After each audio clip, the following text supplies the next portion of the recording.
God has given us a mission to the nations, to proclaim His glory among every people, tribe, tongue, and nation. Missions Conference theme this year is, if God is big, why not? If God is sovereign, great, He truly is the Lord of hosts, then why not? Why are we not taking Him for who He is and trusting Him as we go forward in mission? This morning I'm thankful for Dr. Gnanakan and his ministry and his friendship. He is a man who truly believes in a great big God and the mission that God wants the church to accomplish. Many of you already know him, originally from Bangalore, India. He studied under John Stott, did his PhD there, and now serves under Christar, a beloved and well-respected mission agency, as the Director of Leadership Development. Chris is also a strategic teaching partner here at Heritage, where he has spoken here many times in order to challenge us on mission, help us to think afresh from God's Word about how we can be involved in what God has called us to. I pray that your hearts would be open, your ears would be listening to what God wants to speak to us this morning.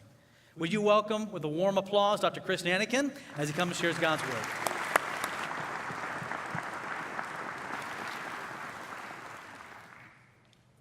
Good morning, church. Oh, come on. Good morning, church. I drove 3 hours this morning to be here. Some through the waters, some through the flood.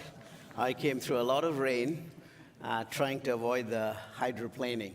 I am delighted to be here this morning to kick off, as it were, our missions conference.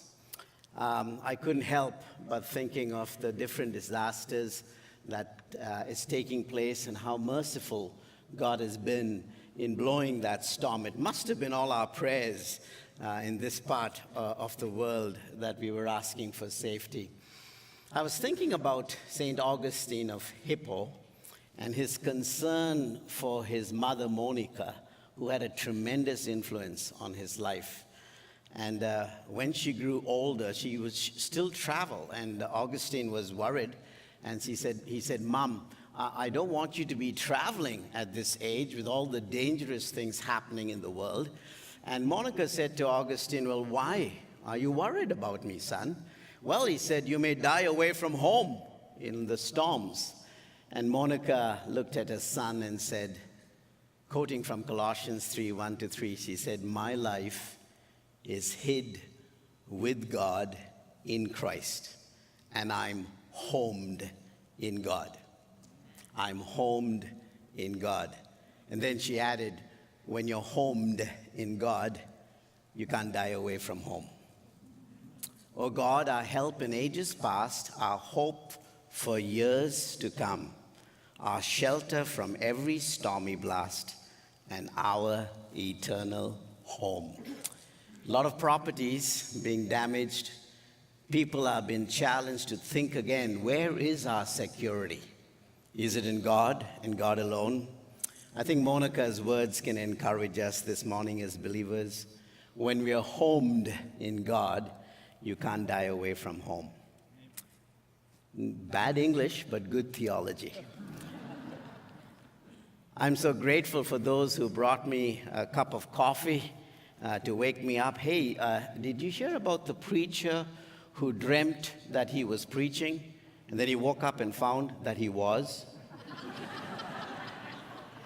I hope you won't fall asleep particularly this morning, but I have been challenged just engaging and interacting with our pastor, Nathan, about this vision for our church. It's wonderful to hear the way our church is growing, but more so the many evidences of God's grace. And when asked what would trigger this missions conference, I began to ask myself and listen to the Lord, what could I share this morning that would make us a missional church? The word missional now is just thrown as a byword, missional this, missional that. What exactly does it mean to be a missional church? So this morning, very briefly, I want to address the whole issue of being a missional church. What I do have in mind is to try to engage with you and get us to think particularly of what our pastor is calling strategic teaching partners. What does it mean to be a strategic teaching partner? The other day I called Dorothy, my wife, who works at Georgetown, and I called and the receptionist picked the phone and I said, could I speak to Dorothy? And she said, who's speaking, may I ask? I said, this is Chris Gnanakan. And she probably recognized the last word and she said name and she asked her, so are you her partner? I said, no, I'm her husband. What is this partnership? One thing is important to understand in our world is that we belong together. None of us are as good as all of us put together. We know that. But there is in God's kingdom, and particularly in his family called the church, strategic people. Are you one of them? Am I one of them? The word strategic literally means, given the circumstances around you, to be efficient and effective in expediting a goal. Now that's strategy. Now, given the circumstances, the situation, look at the world we live in. We live in what they call post-truth, where there's this loss of absolutes, where we have slid into this relative morality, where we're talking about situational ethics. In the midst of this post-modernity, how could we be strategically missional? I want to wrap our thinking this morning around a character. I like to study themes or even examine certain qualities or virtues as they are typified or exemplified in people. And I want to talk to you this morning about Barnabas. Did you know Barnabas is called a missionary? In fact, he's called an apostle.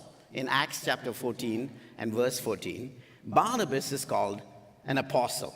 Last week, I was in Kansas City speaking for Avant, one of those big mission organizations that sent Jim Elliot to the Aqua Indians. And I had there missionaries who were probably in their 80s, who remember Jim Elliot. Some of them had studied with his children, the younger people. What is it to be a missionary? We're looking at missions conference. Well, very briefly, a missionary for me is someone who takes the name to the nations. Now, how hard is that? We know, Acts chapter 4 and verse 12, there is salvation in no other name. This namos, this name, has to be taken to the ethnos, to the ethne, to the people groups. I love the song that we just finished with, the Lord of Hosts. The Great Commission echoes this when it says, all authority, exousia, is given unto me. Go and make disciples of all nations. That ethne, pantata ethne, all people groups, is a better way to look at that. Those who have not yet heard or responded to the name. Of course, Paul's argument plays very strongly here in Romans chapter 10. For whosoever shall call upon the name of the Lord shall be saved. And then he says, how can he call upon the name of someone they've never heard? How can they hear unless somebody goes and tells? And how can somebody go and tell unless someone else what? Sends. Missio. We get the word missions from the Latin missio, literally to send. I am convinced that the church's greatness is measured not by its seating capacity, but by its sending capacity. How missional are we? Now, we have something interesting happening, particularly in America. No, I'm not a citizen of America yet, but I've been here for almost 30 years. Jack Wurtson first brought me to Word of Life, and then I had the opportunity to study, planted 2 churches, pastored it. I've been thinking about the amazing situation we find ourselves in here in America. God has asked us to go to the nations. Most of us are in our comfort zone. We don't want to go to the nations. Listen what's happening. The nations are coming to our neighborhood. Does that make sense? So we don't have to cross the 7 seas to be missional. We may have to cross the street to be missional. How are we, a church, being missional? I think in order to be a missional church, it takes a few people who are catalytic, who stir up, who engage with others. Barnabas, for me, is a prototype of someone who does 3 things. A missionary is someone who crosses boundaries. Now, this could be geopolitical boundaries, but more often these are ethno-linguistic boundaries. Certainly, they are socio-cultural boundaries. There could be any boundaries, but a missionary is someone who crosses boundaries. Secondly, a missionary is someone who breaks through barriers, because a missionary is in motion. The word mission indicates movement, church planting movements, going to the lost, the last, the least, who don't know the name. And wherever there is motion, you can expect friction. So a missionary is someone who penetrates barriers. But there's a third quality about a missionary. A missionary is someone who becomes a bridge between the text of the gospel and the context of those who don't have it.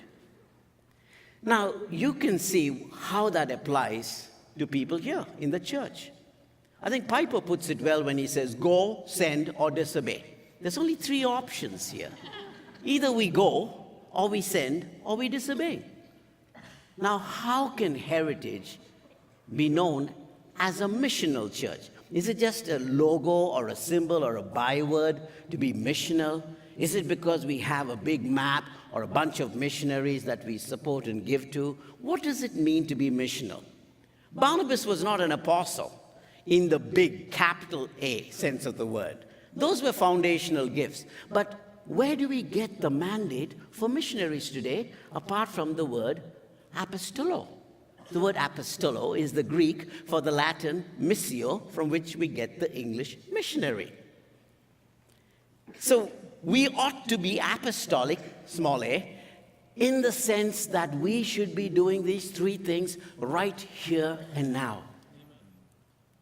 It's very simple. I tell my students, you've got to reach those who are near you, who are like you. Then God will use you to reach people who are not near you, who are like you. Then you can reach people who are not near you and not like you. If you're not reaching people who are near you and like you, what makes you think an air ticket is going to make the difference? I think Barnabas has a lot of insights on how you and I, and particularly those who are strategic teaching partners, can be missional. Now, you can be a didaskalos, a teacher, without being a pastor. But you can't be a pastor, according to 1 Timothy 3 and verse 2, without being a teacher, apt to teach. It's one of the requirements. So being strategic means using the word strategically in order to reach the world around you. Does this make sense? Think about it. Well, I'm reflecting with you, and let's see what does it mean or look like for us to be missional. Now, you remember the Incredibles 1? 14 years later, we have Incredibles 2. I'm sorry, yeah, I know, cartoons in church. But, when you think about Incredibles 1, the Incredibles these superheroes seem to be indestructible. No matter what you try, they keep popping up. I like Syndrome. Very interesting. You remember that guy who was rejected when he was a kid, and that wounded history moves along with him? He's so vindictive, he wants to destroy all the superheroes. And he starts thinking, how can I do it? But every time he tries to destroy a superhero, some other superhero pops up. And America's full of superheroes. We're living in a celebrity culture in mega churches. But mega does not mean missional, necessarily. Now keep in mind, how does he decide to eradicate the superheroes? You remember that? Syndrome, you remember that? Oh, you're Baptist, you don't watch movies. But he comes to the end of the screen and he says, you know what? I will make everybody a superhero. And he says, when everybody is a superhero, what? Nobody will be a superhero. I think now we've come to a stage where we're losing that which is missional. We take a casserole to your neighbor because you're a Baptist and you're doing missionary work. Well, listen, there's more to that than being missional. There is an intentionality. There is taking the name to the nations. What does that look like for us as a mission church? We are stepping into a missions conference. I am so honored to be the forerunner for D.A. Carson. He's if there's a bishop in the evangelical circles, that would be D.A. Carson in terms of his evangelical theology. And I'm scared because, he's the word, I'm the voice in the wilderness, trying to, set this thing up, so no pressure. But listen, think about it. When you think about being missional, what is missions?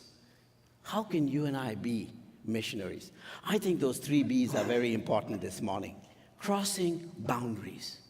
If we are in our comfort zones, if we're thinking all about ourselves, we're not being missional. Secondly, what are those barriers that we must break through in order to communicate to those who do not know the name? Because we know at the name of Jesus, every knee is going to bow. Either here or one day, when we sing, "Worthy is the Lamb," we will bow. There will be people from every nation, kindred, tongue, and tribe singing that song to the Lamb. How does it mean for us to be missional? Well, I want to leave you with 3 things about this guy Barnabas this morning that can help us. You know the character pretty well. The first thing I want to show you about Barnabas, he was a magnanimous man. You say, what does magnanimous mean? I don't know. It sounds nice, and it's a long word. And so I thought, no, magnanimous. Listen, if we have a big God, we've got to have big hearts. Barnabas was a large-hearted man. Church, there's only 2 kinds of people in the world today. And those of us in pastoral or any form of leadership, it is so evident that we work with these 2 kinds of people. There are some people who look at things the way they are and they ask why. There are other people who envision things that have never been and ask why not. Let me say that again. There's some people who look at things the way they are and they wonder why. There are other people who envision things that have never been and ask why not. Which category are you in? We're going to have a whole series on vision casting, on how to vitalize this vision as a church. But I think even before we embark in this whole aspect of missions, we need to decide which category are we in. Are we those who are proactive and positive, who look at things that have never been and say, hey, why not? Or are you in our church the kind of person who look at it and say, why we're doing this, why is that? Let's become from why to why nots this morning. I want to read for us from a passage that introduces the character we are going to study. Listen to this, it's amazing. Acts chapter 4, and I want to read from verse 32. All the believers were there, one in heart and in mind. No one claimed any of their possessions was their own, but they shared everything they had. I love verse 33. With great power, the apostles continued to testify to the resurrection of the Lord Jesus, and God's grace was so powerfully at work among them. There was no needy person among them, for from time to time, those who owned land or houses sold them, brought the monies from the sales, and put it at the apostles' feet, and it was distributed to everybody in need. Now, look at verse 36. There was this guy whose name was Joseph. He was a Levite. And he was from Cyprus, whom the apostles called Barnabas, which means son of encouragement. He owned a field, and you know what? He sold that. He put the money at the apostles' feet. And we know next, in chapter 5, there's another couple that tries to do that. Something about Barnabas. And let me leave you a few things about how Barnabas is a strategic teaching or shepherding partner in the early church, as far as the apostolic leaders are concerned. Think of the guy, Barnabas. Here he is. His name is actually Joseph. It's not even Barnabas. He's a Levite. Now, what's he doing owning land? Levites were not supposed to own land, which itself tells me he's already crossed some boundaries. Now, theologians and New Testament scholars reflect on how could Barnabas, a Levite, own land. Maybe he's moved in another paradigm. He's not living under the law. People who change often get in trouble. Maybe he's in a land outside Judea where these rules don't apply. Don't know. Maybe he married a rich person and his wife had land. Hey, I did that too. Hey, and all these things are happening. We don't know why and how he owned land, but there he is. He's got land. But notice his generosity. He sees a need, he immediately rises on the occasion, and he gives that land, that money to the apostles. What a magnanimous, large-hearted man he is. Long before that, he had a lifestyle of generosity. Strategic teaching partners who want to make a difference in our church, need to be large-hearted. If God is big, why not? Why not give it all? Lord of angel armies, Jehovah Sabaoth is our guide, is our provider. Jehovah Jireh. We can afford to do that. Something interesting about Barnabas, giving or generosity was not a one-time act, as we will see through the book of Acts. He's always giving, and forgiving. It's very interesting to see this guy and how he operates. He's there for others, to encourage them. Are you someone like that? Do you know someone in our church who's like that? Every time he's caring for somebody, the apostles look at him, and there he is, comforting someone. There he is on the other side, counseling someone. All the time. And they look at him, and they say, this guy, Joseph, he's always, comforting and caring and counseling. And they look at him and say, you son of encouragement. What were you thinking of?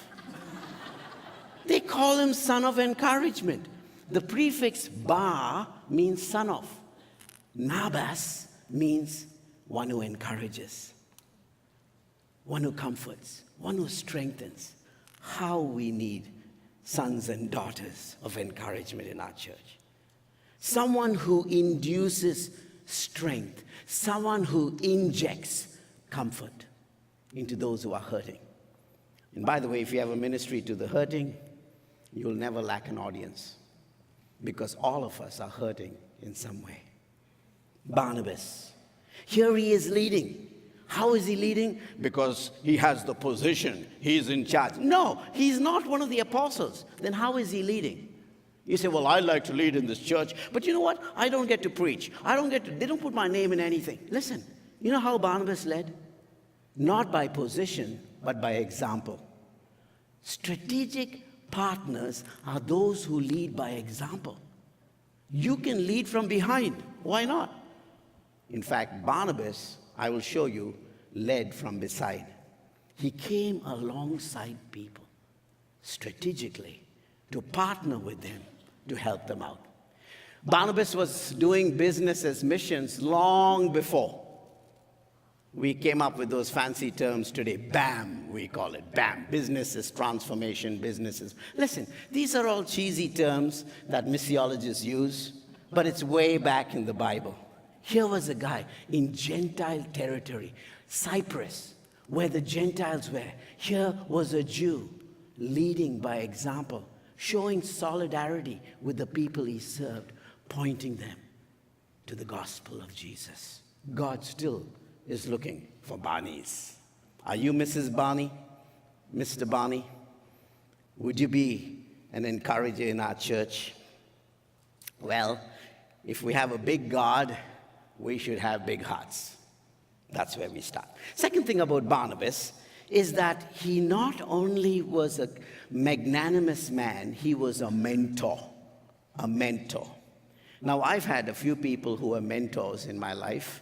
Some of them were tormentors, but most of them were mentors who came alongside. You say, Gnanakan, who's a mentor? Now, if you read books on leadership, they have all kinds of definitions for mentors. But here's my simple definition. A mentor is someone who's been where you want to go and can help you get there. Let me say that again. A mentor is someone who's been where you want to go and they can help you get there. Now, that's not hard. That doesn't mean you're male or female. That doesn't mean you're smarter and brighter. That doesn't mean you're richer or poorer. It just means you've been where somebody wants to go and you can help them get there. Hey, can you do that? Can I do that? Yes. The picture I put on the wall, some of you are looking like, who are these guys? Who recognizes these guys, by the way? Who are these guys? Anyone? Shout out. Who are these guys? Who? There you go. This is Sir Edmund Hillary, the one who first conquered Mount Everest, the first to climb Mount Everest in Nepal is Sir Edmund Hillary. Who's the one next to him? He's a Gurkha. His name, Tenzing Norgay. He's the Sherpa. He's the guy who is a mountain climber from the Nepali group there. You know what? Even today, there is no proof. They tell me that Sir Edmund was on Mount Everest. Because the only picture on file is of this Gurkha, this Sherpa, this tribal guy, holding the Union Jack and smiling. They said, how did you get that picture? You see, because the Sherpa he didn't know how to take pictures, Sir Edmund put him up there with the flag, Union Jack, and clicked the picture. Church, I had to settle a very difficult question about 4 years ago. What do you do after you get 3 doctorates? You're like, now what do you want? You know what? I think there's many of us who are pursuing happiness and we're never finding it. There are times that we, as I had to, come to a point where we need to move from success to significance. We need to ask ourselves, do I want to do something big and great? Or do I want to equip and empower someone else who will do things bigger and better than I could ever do in my lifetime? Once you settle that question, it's not hard to be a strategic partner. You realize it's not about you. It's not about me, despicable me, part 3. Most of us who are thinking about ourselves will never become strategic partners. It's about others. Barnabas was constantly thinking about others. He was a mentor. Now, let me give you an example of how this works. Saul of Tarsus, you remember that? From Tarsus, the most brilliant mind. I call him the founder of Christianity. Jesus wasn't the founder of Christianity. You understand that, right? Jesus wasn't even a Christian. Jesus was a Jew. Christians are followers of Jesus. I think Paul was the one who institutionalized what we now call Christianity. The most brilliant mind in his time. But he was on the road to Damascus, wanting to find these Christians they were called people of the way at that time in Acts chapter 9 and verse 2, because they followed the one who is the way, in this new and living way of life. And so he pursued them, and he wanted to eradicate them. He went to arrest Christians. Christ arrested him. You remember the story? He falls off his high horse, and he asked the question, "Who are you, Lord?" He knew he was dealing with deity. And the voice said, "I am Jesus." Can you imagine how many fuses he blew in his head? Jesus, we just buried the guy. "You are persecuting me." He says, "Saul, I have chosen you. You will be my instrument." Listen to this. "To carry my name, Namos, to the Goyim, the Gentiles, those who don't know this name yet." Now, this is wonderful transformation. You know what happens, right? God calls a disciple. We don't even know who this guy Ananias was, but he was a strategic partner. He gets this phone call from Jesus. "Go to the street called Straight, for I have Saul." And Ananias says, "Wrong number." And he hangs up. I mean, imagine. He says, "Lord Jesus, do you know who this guy is?" As if Jesus didn't. Saul comes to the church. He goes first to Damascus, meets the believers. Then he goes to Jerusalem. And he's like, "Hi, guys, here's Johnny. I want to be part of this group." What do you think they'll do? Give him the right hand of fellowship? Welcome, Saul. I mean, what if Saddam Hussein turned up and came and said, "Oh, pastor's team, I'd like to be a member of your church." You're like, "Pastor Nathan, the guy is undercover. Saddam Hussein, no. Be very careful," right? No wonder the church rejected Saul. Who is this guy? I love what we read in chapter 9 in verse 22. While everybody rejected Saul, knowing his past, one guy sticks his head out. What's his name? Barnabas. But Barnabas. I love that, but Barnabas. Hey, are you a but Barnabas? Just take it literally. Are you a but Barnabas? Do you stand up for people? Do you look at people for who they are? Or do you accept them for what they can become by the grace of God? Let me say that again. Do you look at people and judge them for who they are? Are you willing to invest in them for what they can become by the grace of God? Strategic partners invest in people, knowing the grace of God can. You know, I am here because somebody invested in a street kid from South India who did not speak English and said, perhaps this guy will become something for God. Why is it when we come to positions of power and leadership, we make everybody else go to the grill and grind? Why don't we trust them? Barnabas vouches for him. Hey, be like the turtle. You heard about the turtle? You know how a turtle moves? It has to stick its head out of the shell. If a turtle or a tortoise has its head inside the shell, it can't travel. It has to put its head out in order to move. You know, we need people in our churches who stick their neck out for God, for missions, for that which is different. Strategic partners who teach and shepherd. Well, what about Barnabas? What else do we read about this guy? He not only helped Saul, but he put him on the map.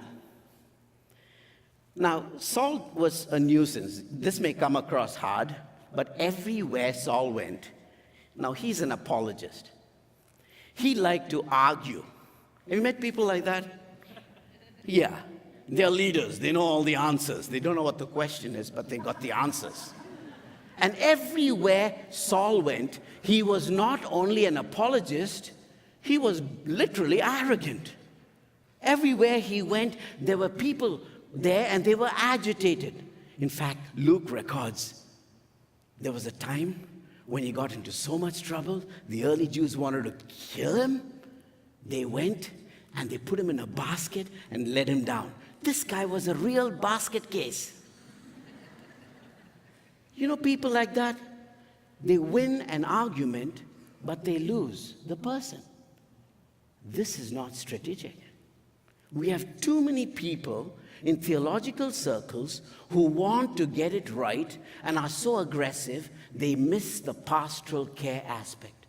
Barnabas understood.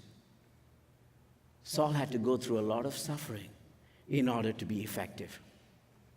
Church, are you a Barnabas?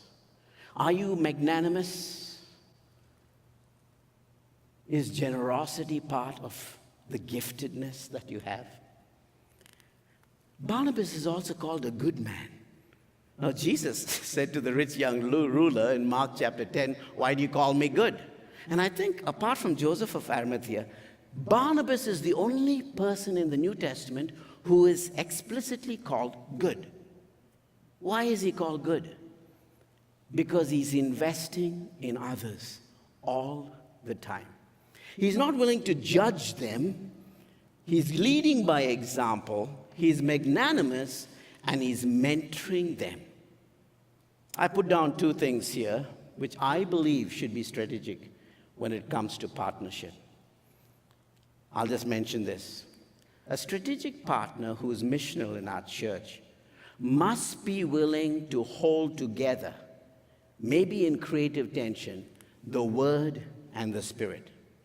He must be rooted in the Word, which Barnabas was, and yet guided and led by the Spirit. Hard to find this combo. We get people who are rooted in the Word, but they're just far in touch with what the Spirit is doing. Then we get people who are so charismatic, they are schismatic. And I tell people, I don't care how high you jump on Sunday, long as you walk straight on Monday. You have to have this balance. The word without the Spirit, you dry up. The Spirit without the word, you blow up. Word and Spirit, you grow up. That's how you grow a church. Barnabas was sensitive to the Spirit's leading. He could see evidences of the grace of God in people. Strategic partners not only have the gift of encouragement, are you listening? They have the gift of discernment. You need both. We need the gift of discernment. A lot of people have knowledge, but they don't have wisdom. And I often ask my students, what's the difference between knowledge and wisdom, by the way? It's like tomato, right? Tomato? How do you say that? Tomato? Is that a fruit or a vegetable? You want to go buy some tomatoes. Is it a fruit or a vegetable? Fruit? It's a vegetable? It's a fruit? But you find it in the vegetable section. See, that's the thing. That's the thing. Knowledge is to recognize that tomato is a fruit. Parthanakapi, it has seeds. That's knowledge, to know that tomato is a fruit. Wisdom is not to put it in the fruit salad.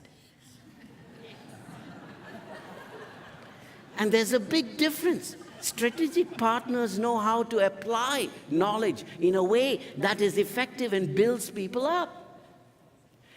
The third thing I want to leave with you about Barnabas, that he was a mediator, a go-between. Strategic partners who are missional are people who are go-between. They are, number one, willing to cross boundaries. Secondly, they're willing to penetrate barriers. Third, they become bridges, living bridges.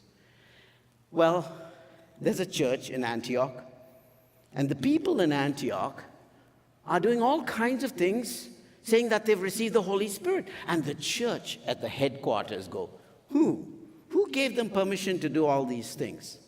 We've got to go and check them out. Listen, they're confused with the church in Antioch. Antioch is in Syria, by the way, outside. Antioch is where you had the first international church. Antioch is a cosmopolitan city where people from all cultures and nations are there.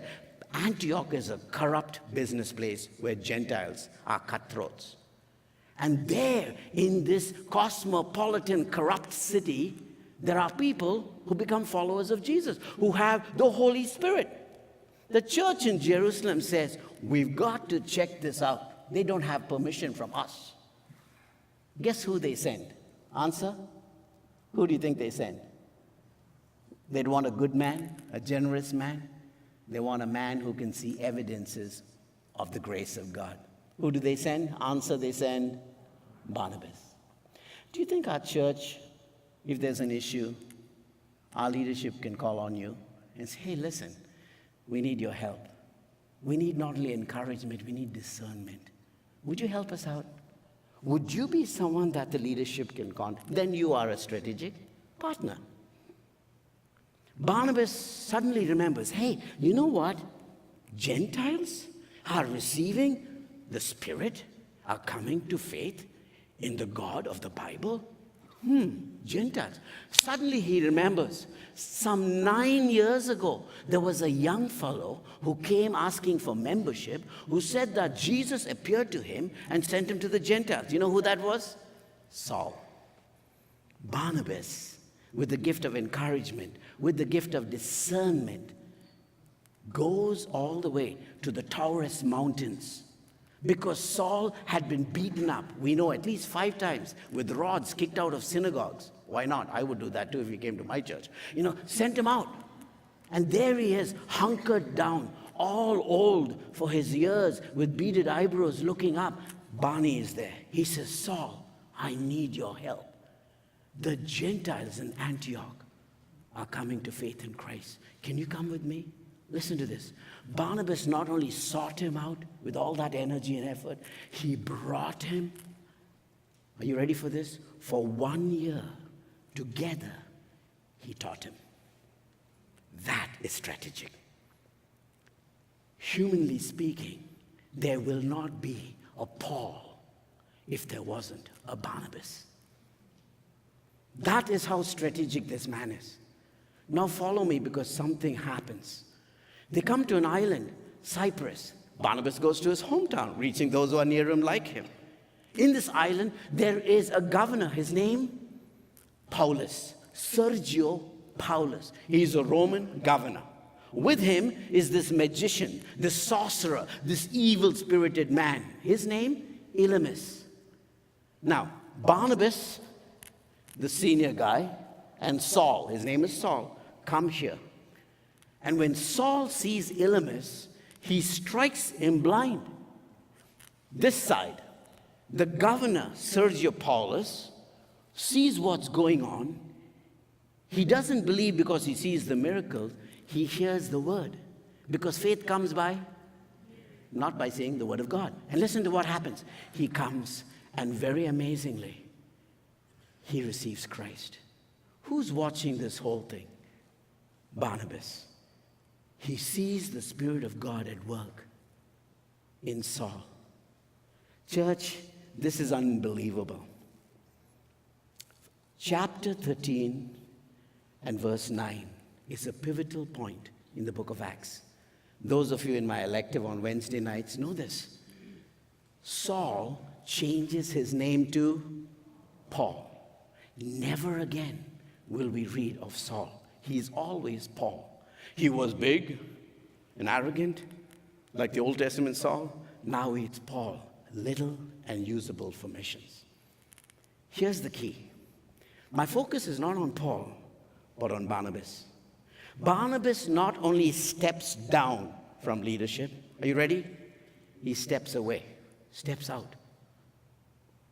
He will no longer lead. In chapter 13 and verse 13, we read it was Barnabas and Saul, then it becomes Barnabas and Paul, then it becomes Paul and Barnabas, then it becomes Paul and his companions, and Barney's out of the way. Where do you find leaders like that? Who not only will step aside, but will step down and step away. I want to tell you, because I know Dr. Kroll so well and I know your pastor, I use your example around the country and literally around the globe where I go, that it can be happen. It can happen. You can pass the baton without getting your hands burnt. It's not easy. We're still working on issues, I know that. But it can because you have a Barnabas. Church, we have a great example. But it doesn't depend upon one celebrity pastor. It depends on strategic partners who are missional all over, in Sunday school, in the parking lot, among the elders, among the teaching, in the shepherding ministry. We want to be Barnabas. My time's up.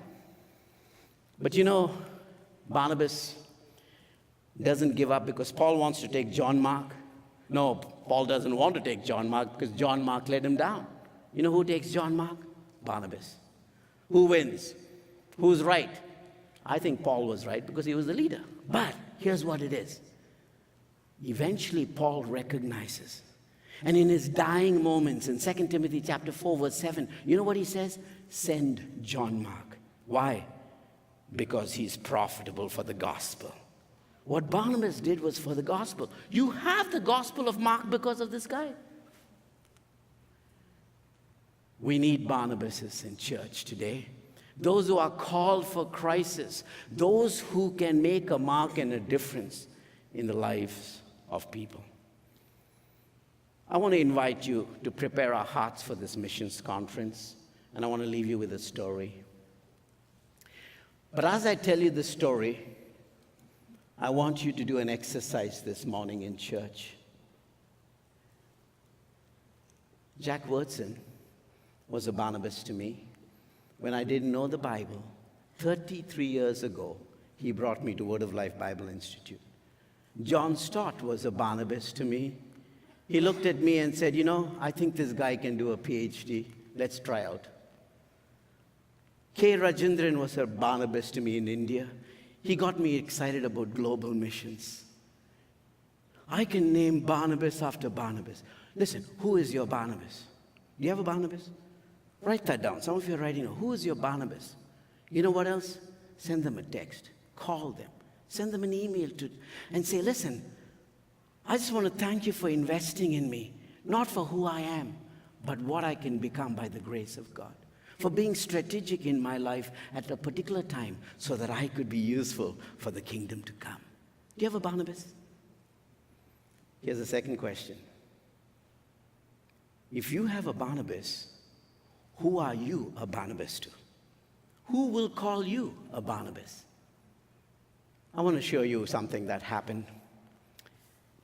I got this permission to share this story. 4 years ago when I joined Liberty, a young man walked into my cults class. He wasn't even registered. He sat there, had a big earring in his ear, Afro-American, tall, strapping. He came basically to argue with me to show there's an issue. Long story short, Vic Stanley, who was at that time wonderfully saved, he was a drug dealer in Chicago, pimp and so on, God gloriously changed his life. I journeyed with him for 2 years. He said, I want to be part of missions. I said, I don't know, Vic. Which country am I going to take you? I go with all these short Chinese guys. Look at you. You look like a basketball player. He said, I want to come with you. We had problems because he was a convicted felon and he didn't even have a passport. How can you go overseas? Journeying with Vic for 2 years. By the way, Vic runs Convo, the audio, for us at Liberty University. He's actually run the audio for the White House. This year, he accompanied me. God worked it through. He came to Nepal. What you see in that picture there is Vic ministering with me to pastors whose houses were demolished. You remember that in Kathmandu there was this great earthquake? We rebuilt some of those houses. Those houses were not only burned, but the pastors were actually tortured.